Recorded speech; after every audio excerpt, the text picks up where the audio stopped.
So a few months ago I had a company called Guyker reach out and ask if I'd be willing to do some reviews and install videos of some of their products. So they offered to send me a Tune-o-matic style roller saddle bridge, which will fit most LP style guitars and most guitars with Tune-o-matic bridges.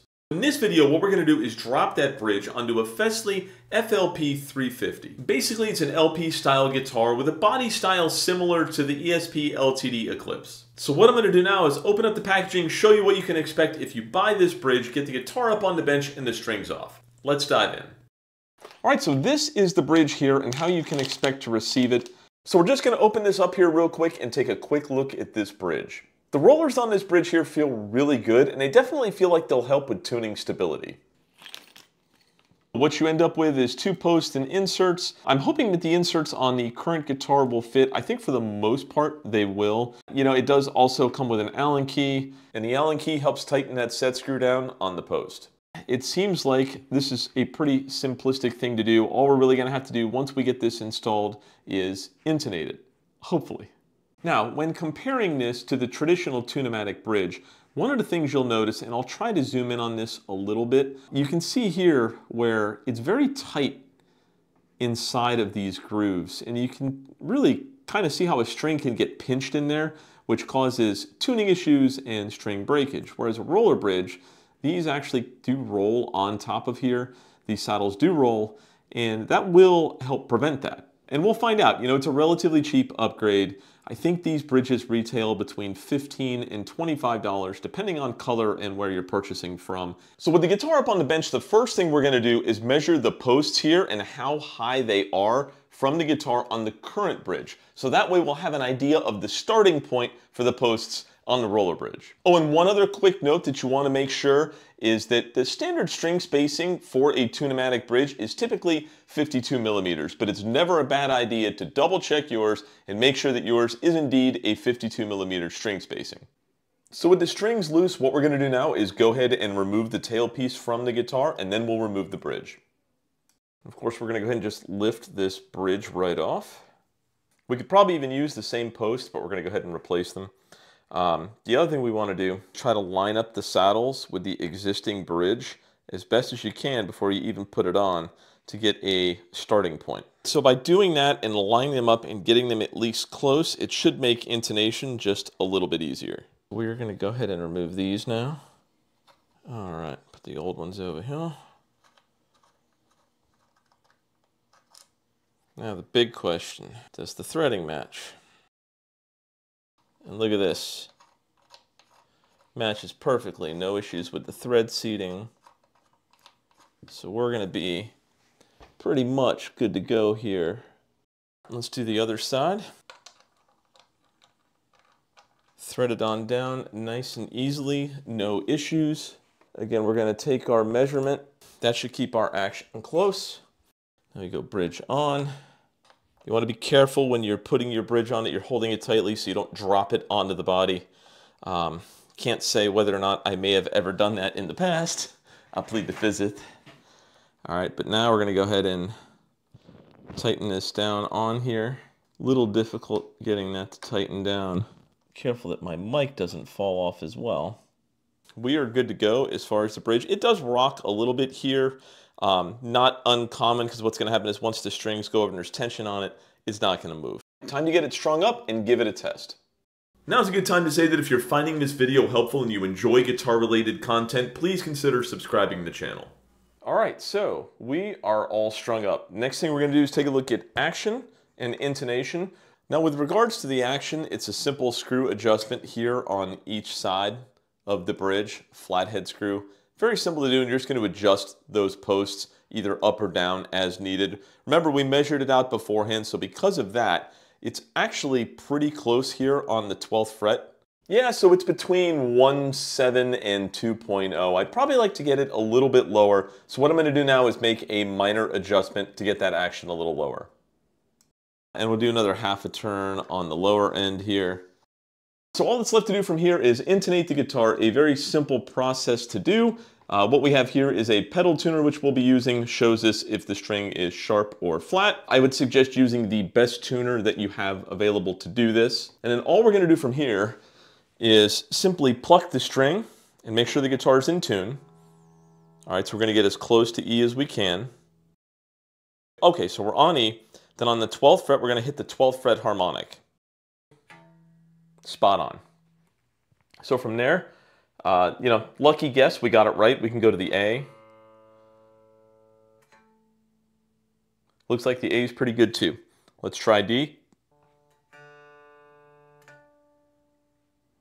All right, so to adjust this, you can see the D is a little bit flat. What we want to do is move the roller just a little bit closer towards the headstock if it's too flat, or if the note were too sharp, we would go closer to the tailpiece.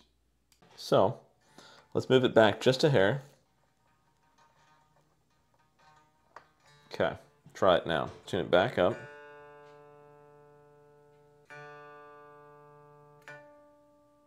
Okay, and there we are. So we're tuned there on the D. Let's try the G. G string was nowhere near close. I think that's pretty typical, right? Nailed that one right out of the gate. All right, let's try the B. Oh, look at this. Perfect. All right, how about the E? Looks good to me. So the bottom three strings were actually perfect. The D needed a minor adjustment. I think that E, maybe just a little down. So let's move the E a little further forward here. All right, there we go. So we're in tune now. Perfect. So there you go. We got the E. So to check intonation, what we're basically going to do is play the same chord in 3 different spots on the fretboard to make sure that it's in tune on the 12th fret, on the 7th fret, and down here with an E. So let's go ahead and start up top with an E. Okay, you can see it's in tune. E here. And lastly, an E. So it looks like the guitar is in tune at all 3 spots, so intonation is good. And you want to hear what this guitar really sounds like?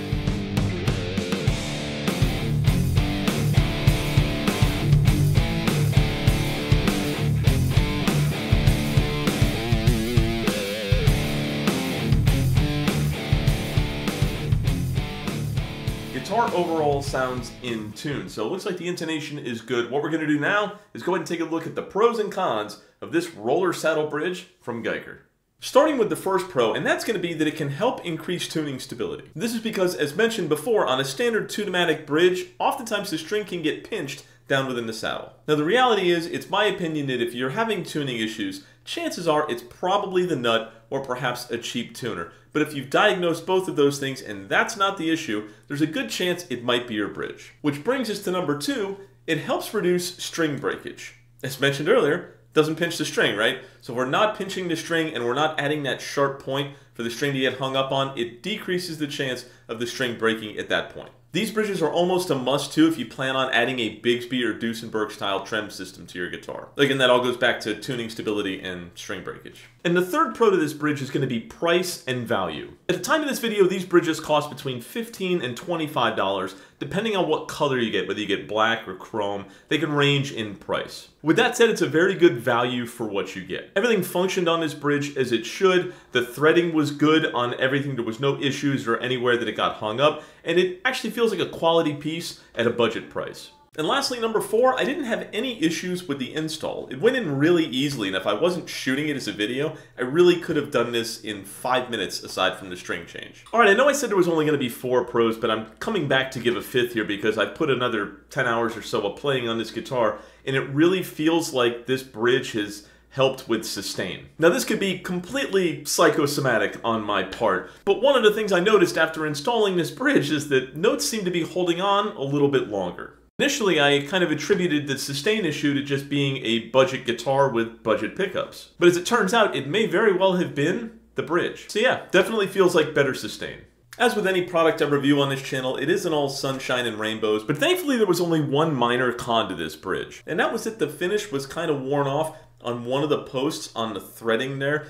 And it almost looked like, if you didn't know better, that I'd taken pliers to kind of torque it down, but I didn't. I never did that. That was how it came out of the packaging. So if you look close right here, you can kind of see where there's a little bit of like metal showing through where the finish is kind of worn off.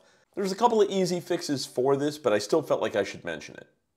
And perhaps I'm being a little bit picky, you know, I mean, these are only like 20 bucks, so, you know, it kind of is what it is, but at the same time, there were two fixes I could have done here. Number one, I could have just used the post that was already on the guitar that didn't have that issue, but being that this was a review, I wanted to install the entire product. Now, the second simple fix would be simply to rotate this around to where you can't see it. So it's on the inside of the guitar, you'll never see it. I could have also used this post over on the other side and rotated it so that it's on the inside here and you'd never see it. Thankfully, I do have to lower the action a little bit, and once I do, half a turn in, you'll never know it's there. But overall, I felt like this was actually a pretty good value for what you're paying for it. I mean, at, you know, a median price of around $20, it's kind of hard to expect more out of a budget bridge. It's definitely helped the look and playability of this budget Festly guitar. So if you have any questions, by all means, leave them in the comments. I do try to answer most of the questions that come through on the channel. If you're interested in the review I did of the Guyker locking tuners,